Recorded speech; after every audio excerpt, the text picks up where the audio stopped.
Hi everybody, my name is Melissa Koehl. I'm a doctor of physical therapy and Pilates instructor.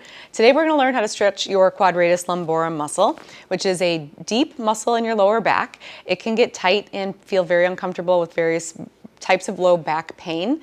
In order to stretch it out, there's a few different versions. It can be a little bit tricky because it's very deep. So depending on the amount of mobility you have in the surrounding joints, in your hips in particular, but sometimes even in your ribs and your thoracic spine, getting in the right position can be different for different people. So I'll show you a few versions of the stretch that you can try and see what works better for your body. The QL is originated on your 12th rib and the transverse processes of your lumbar vertebrae, and then attaches onto the top of your pelvis. So when you're stretching it right, what you should feel is a deep stretch off to the side of your lower back, from the bottom of the rib cage to the pelvis, right in about this area here. Because of where it's originated and it is attached, all of the stretches are going to involve some version of flexing your spine and side bending away. Now, there's a few different ways to do it. One of my favorite ones is a Pilates pose called the mermaid stretch, where let's say if I want to stretch the right side of my back, you're going to bend your knees at about 90-degree angle, just at a comfortable angle of a knee bend so that you're sitting most of your weight on that right hip. I'm going to round my lower back a little bit and then place my left hand on the ground, reach my right arm up, and side bend away. And then you breathe into the stretch, hold it about 30 seconds. Let your shoulders relax. And check to make sure that you're not letting your bottom rib cage flare up forward. You're going to pull that down and in so that you keep that little bit of flexion and rounding in your lower back. Just like so. And then to do the other side, you just swing the legs around, bend the knees, left hip goes down to stretch the left side, right hand to the ground, left arm comes up and over. Breathe and hold 30 seconds. And repeat that at least twice, if not 3 times in each session. If it is really tight, usually twice a day is kind of the minimum to get that tightness to start to release completely so that the muscle becomes permanently longer. Once you stretch it once a day or less, you get stretching of the tissue, and then it tends to tighten right back up. So if it is truly tight, twice a day is what you want to do for a short amount of time just to get things up to where you need it to be. And then once you've got there, maintenance can be what your body needs, maybe a few times a week. All right, so that's the mermaid version. The next thing you could try is a kneeling stretch. So again, if I'm going to stretch my right side, I would just come up to my knees. You always have option to use a pillow under your kneecaps if you need it. Bring your left leg out to the side, 90-degree angle at your knee.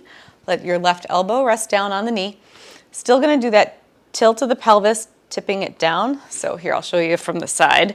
So here, my pelvis is going to tip down and under. I lean my left hip over, reach that right arm up, and stretch.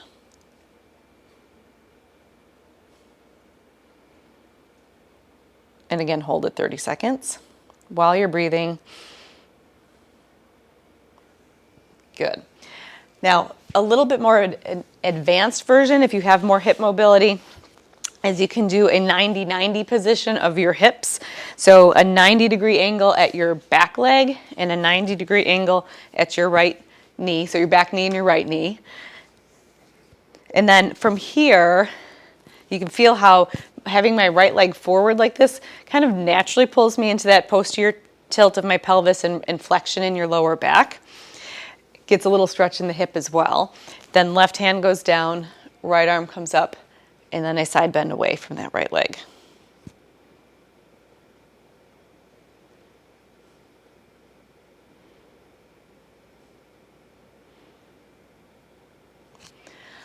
Good. And then the last version is kind of like is a little more emphasis on just the side bending part of it, and it's in a side plank type position where you're going to have your legs extended. You could cross one in front of the other one or have them stacked, whatever feels better.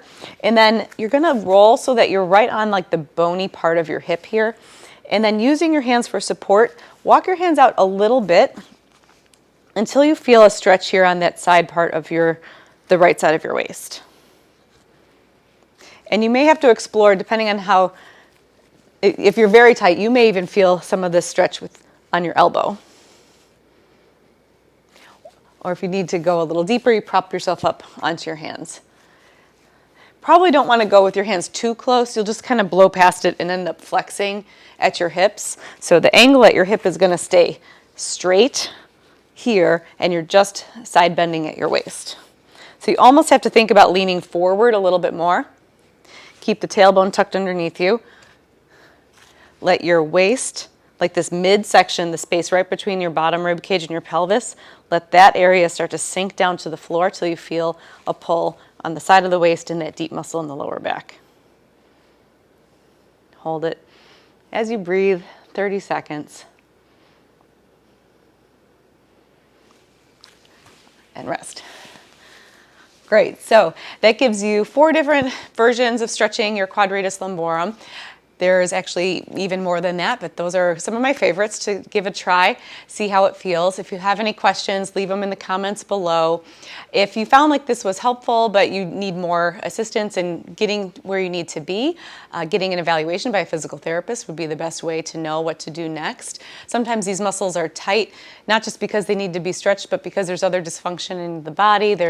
Could be weakness in some of the core muscles or some asymmetry in some of the hip muscles, other reasons why this muscle is getting tight to begin with. So having a full evaluation by a physical therapist that can look and see why those muscles are tight can be really helpful. And I'm available for that. You can find my information in the description below, links to my website, so you can set up a 15-minute discovery visit to see if there's something physical therapy can do to help you. Otherwise, I hope you found this very helpful, and thanks for watching.